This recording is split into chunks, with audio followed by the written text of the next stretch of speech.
anterior thorax and lungs. First I'm going to inspect, and now we're going to listen to breath sounds. So if you could just take a deep breath in and out for me.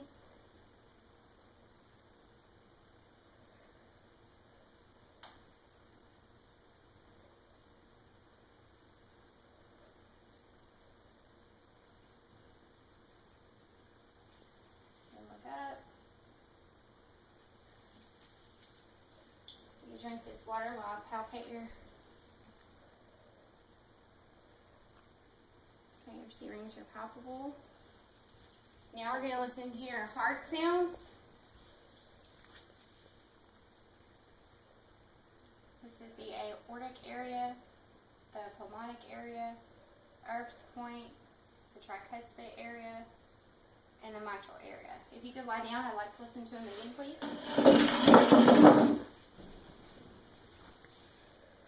This is the aortic area, the pulmonic area, Erb's point, the tricuspid area, the mitral area. If you could face this way for me on your side. The aortic area, the pulmonic area, Erb's point, the tricuspid area, the mitral area. Okay, if you could lie flat, I'd like to inspect your abdomen. I'm looking for contour, making sure it's symmetrical bilaterally. No pulsation is noted. Okay, now I'm going to listen to your bowel sounds. I'm going to start at the right lower quadrant.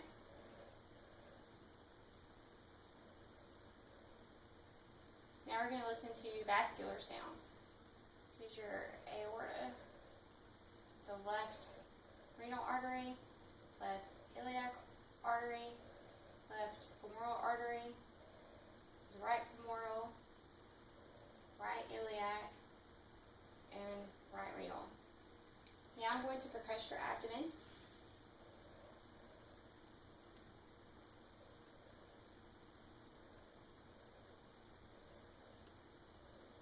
And now we're going to do light and deep palpation. We'll do light palpation first. Any pain or tenderness? No. Now we're going to do deep. Any tenderness noted? No. Okay, now we're going to look at your lower extremities. I'm looking for symmetrical, no lesions, no scarring hairs distributed evenly. We're going to do your lower extremity pulses, which is your femoral, your popliteal, your posterior tibial, and then your dorsalis pedis. Okay, so now we're going to do range of motions of the lower extremity. If you could pull your knee into your chest for me and down, the other leg, and down. So now I'm going to do it for you. There you go. You lift your leg straight up in the air and down, and the other leg. Okay, so now lift it up, and I'm going to push, and you push. There you go. There you go. Okay, so now we're going to do, you stand up, and do range of motion of your upper extremities. If you could lift your arms up, and down, and up, and down, put them behind your back, behind your head. Okay, could you do your arms like this? I'm going to pull, you pull. I'm going to pull, you pull. Very good. Okay, now we're going to do the heel to shin test. And you just take your heel, your other knee will go down, and then you do the other one. And you can sit on the side. There you go. We're going to check the patellar reflex. If you can stand for me, we're going to do a scoliosis screening. You can never touch your toes.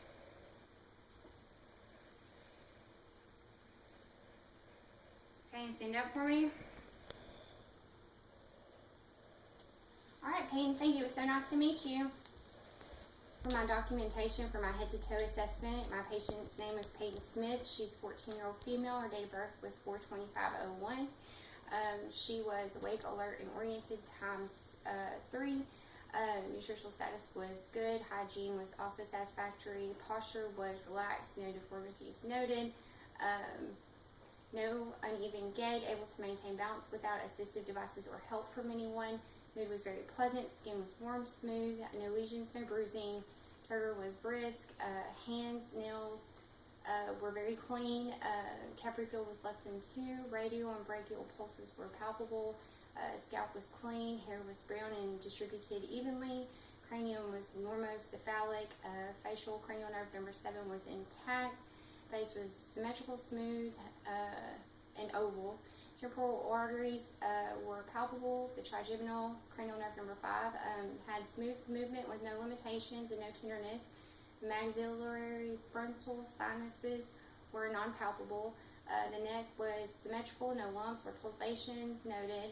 The preauricular, postauricular, occipital, submental, submandibular, jugulogastric, superficial cervical, deep cervical chain, posterior cervical, and supraclavicular lymph nodes were non-palpable. Carotid was palpable, no bruits noted during auscultation. Spinal accessory, which is cranial nerve number 11, was intact, no limitations. With the cardinal fields of gaze, the patient was able to follow object or track object with both eyes bilaterally. Eyebrows were symmetrical, hair was distributed evenly, eyelashes distributed evenly with outward curve. Sclera was white, cornea was white with no opacities, irises were green, pupils were perla, external ear was non-tender, no discharge noted. The vestibular cochlear, which is cranial nerve number 8, was intact. The nose is symmetrical and proportionate to the patient's face.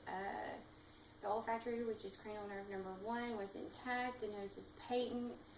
Mucosa was red and smooth, no deviation of septum noted.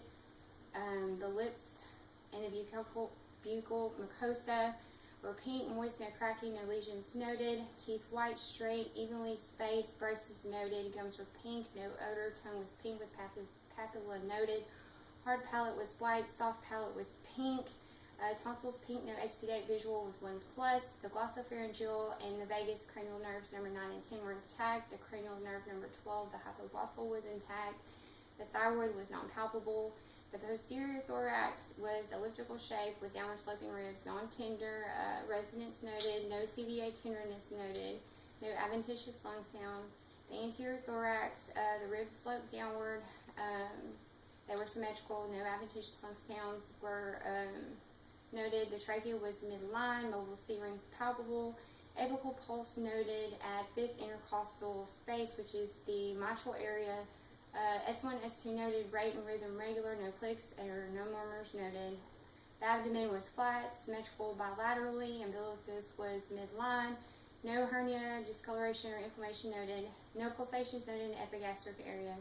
Vowel sounds present ×4, no vascular sounds noted or bruits noted. Tympany when percussing abdomen, no guarding, rigidity, masses or tenderness during light or deep palpation. Lower extremities were symmetrical, skin was intact, no lesions, no bruising, hair was distributed evenly.